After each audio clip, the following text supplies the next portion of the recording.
वही तो। वाह। बेटी बारी पहाड़ों की, बेटी बारी। है ना, कोई एहसान तो नहीं किया, कोई एहसान नहीं किया इन्होंने मुझे।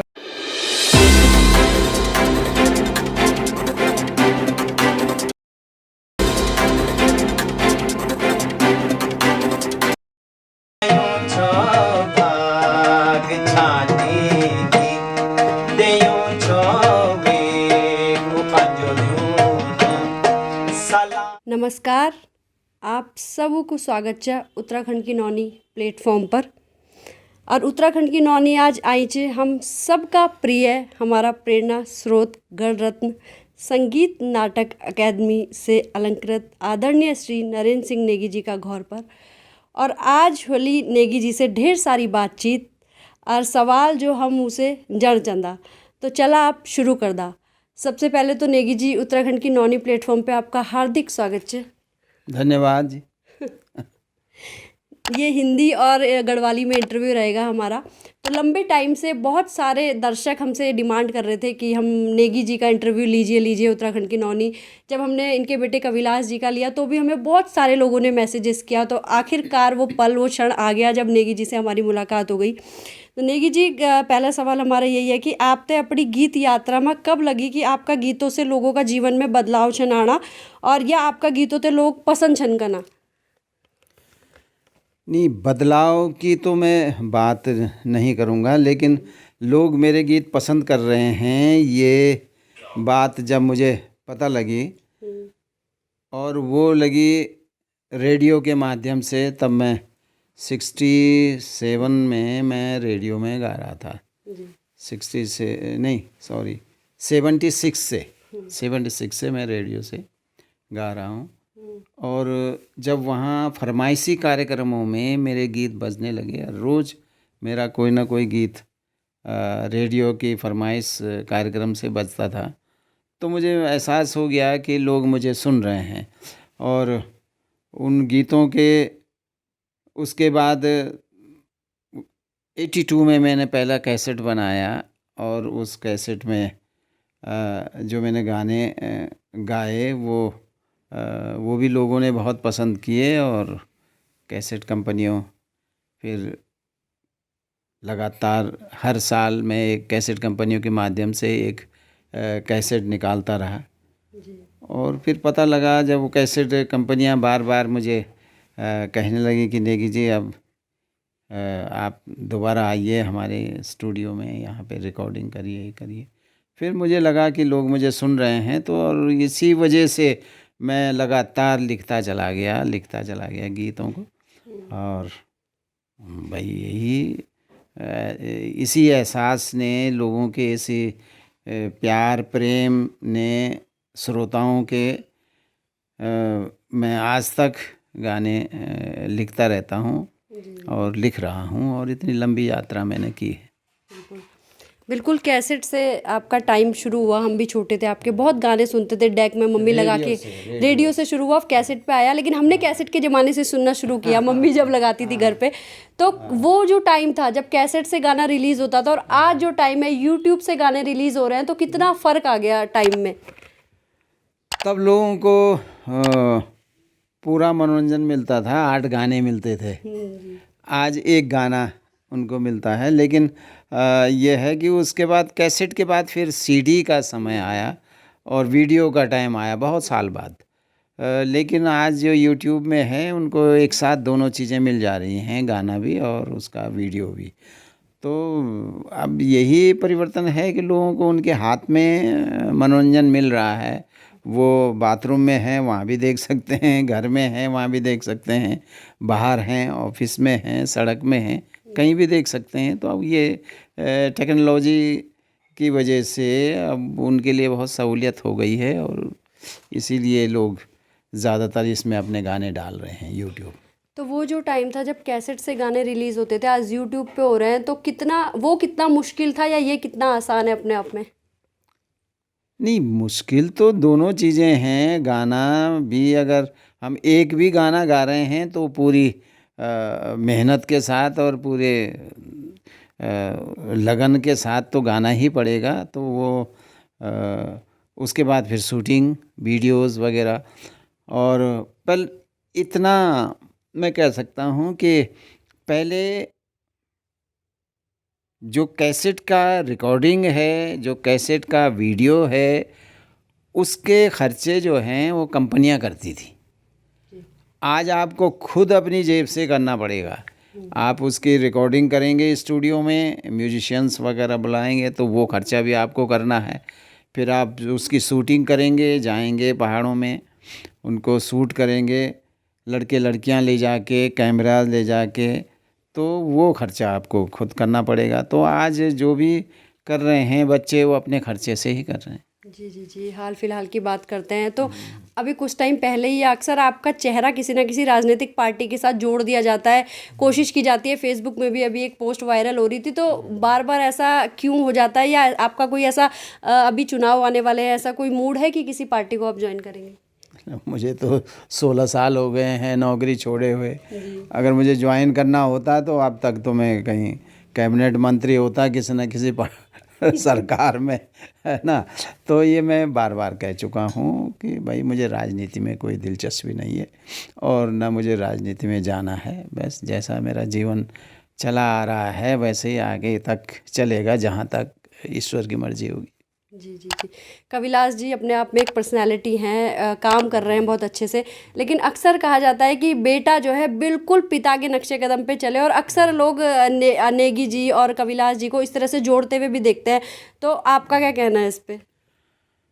नहीं, उसे शौक़ तो है, लेकिन अब वो भी रोज़गार कर रहा है, प्राइवेट नौकरी कर रहा है।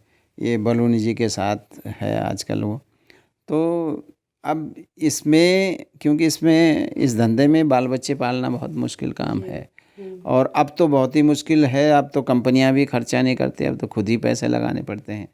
तो इसके लिए उसको नौकरी करनी पड़ती है, और उसके बाद नौकरी के बाद समय इतना नहीं बचता है कि वो थोड़ा रियाज़ कर सके या गाने का वो कर सके। तो वो उसकी मजबूरी भी है, क्योंकि समय ऐसा है। और इस पे क्योंकि हमारा बहुत छोटा सा एरिया है गढ़वाली उसका, और उसमें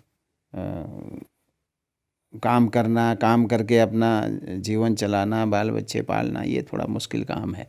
तो इसलिए वो कभी कभी ही कर पाता है इस काम को, रेगुलर नहीं कर पाता है। लेकिन उसका इंटरेस्ट ज़्यादातर छोटी फिल्मों के डायरेक्शन में है। छोटी फिल्में बना रहा है। एक उसने अभी बनाई थी, बोल दिया हूँ माँ, जी वो बल्लभ डोभाल जी की कहानी पर बनाई थी उसने। तो वो उन्होंने अच्छा काम किया पूरी टीम ने उनके, और आज वो टोरंटो इंटरनेशनल फिल्म फेस्टिवल में के लिए सेलेक्ट हो गई है। और ये जो हिमाचल में धर्मशाला में भी एक इंटरनेशनल शॉर्ट फिल्म का चल रहा है, उसमें भी वो सेलेक्ट हुई है।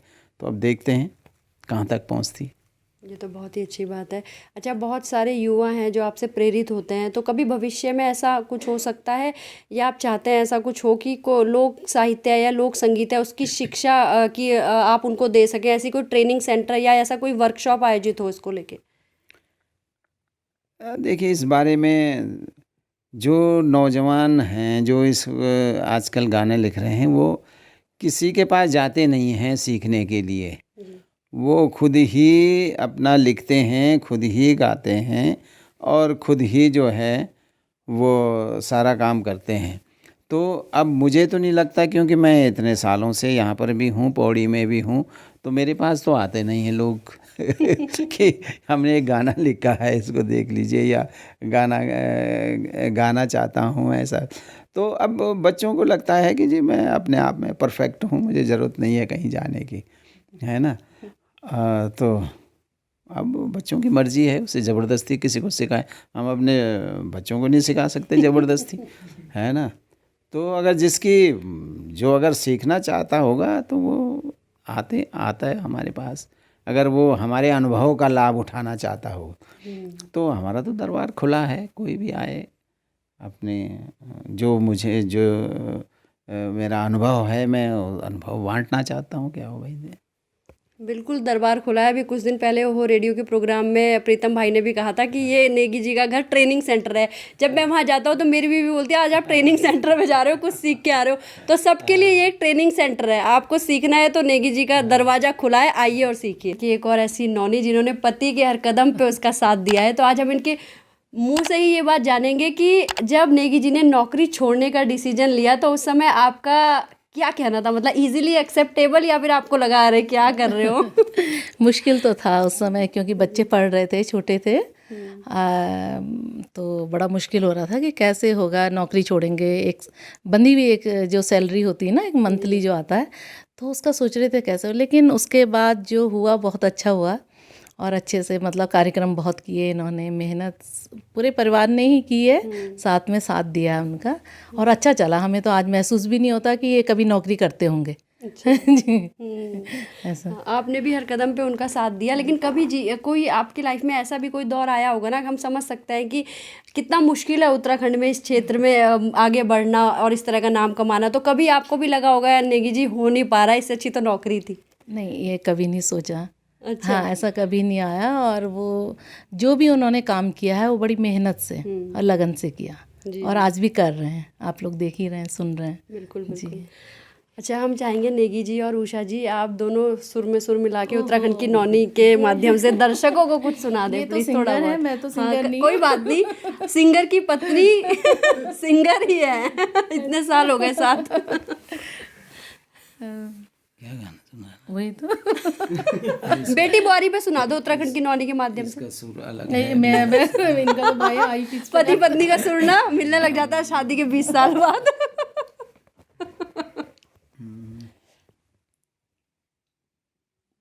रुक रखी कोई नहीं, मैं तो एडिट हो जाती है।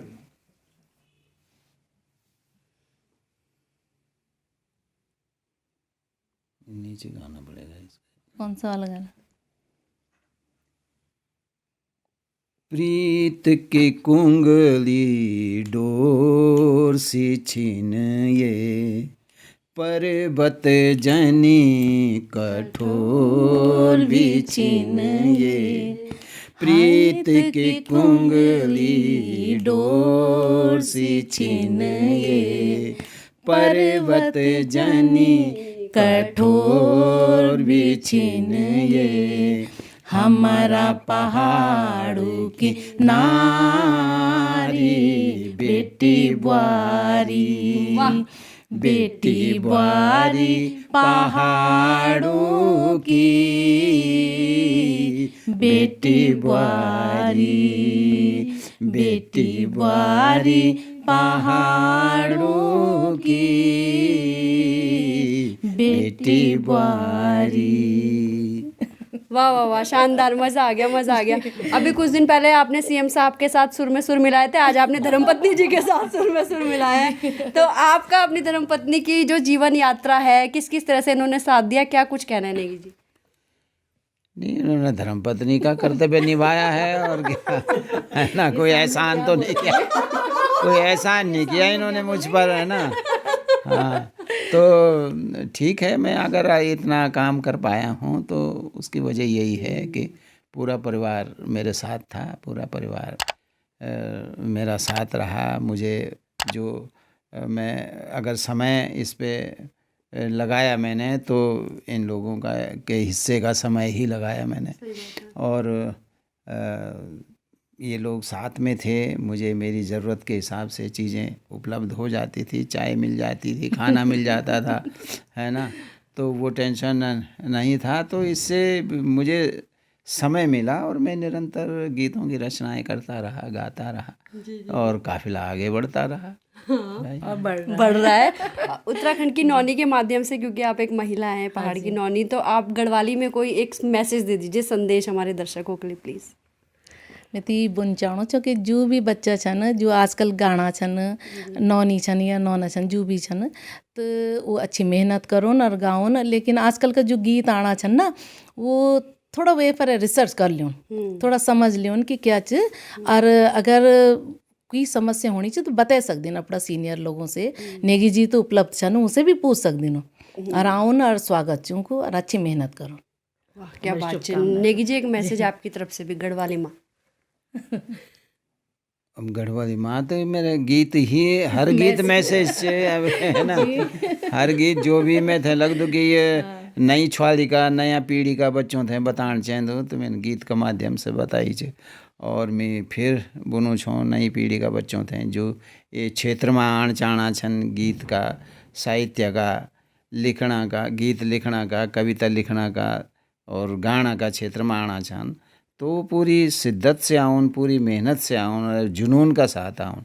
केवल एक्सपेरिमेंटल हिसाब से ना आउन कि अगर चल गयो तो चल गयो, नहीं चल गयो तो कोई और धंधा कर लो। तो ये माँ रातों रात प्रसिद्धि मिलने वाली चीज़ नहीं चाहिए। ये माँ आपते निरंतर लगन पड़ोलो, निरंतर लेखन पड़ोलो, निरंतर गान पड़ोलो, तभी जाके तेने ये माँ सफलता मिलते। और लोग भी तब वही आवाज़ का हैबिचुअल हुए जनन सुन सुनी थे कि हाँ यार ये लड़का गान चे।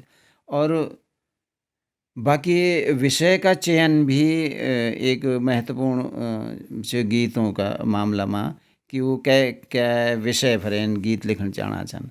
अगर श्रृंगार भी लिखना चाहना छन तो वे माँ भी एक वे का भी अलग अलग एंगल छन, अलग अलग एंगल से लिख सकतन। एक ही जनी चीज़ चलली तो लोग बोर हो जनन। वैसे हमन भी बहुत श्रृंगार का गीत लिखने और अलग अलग एंगल का लिखने, तो ये वास्ते लोगों ने वो पसंद भी करनी और हम तो भी लगी कि हमारी मेहनत सफल होगी।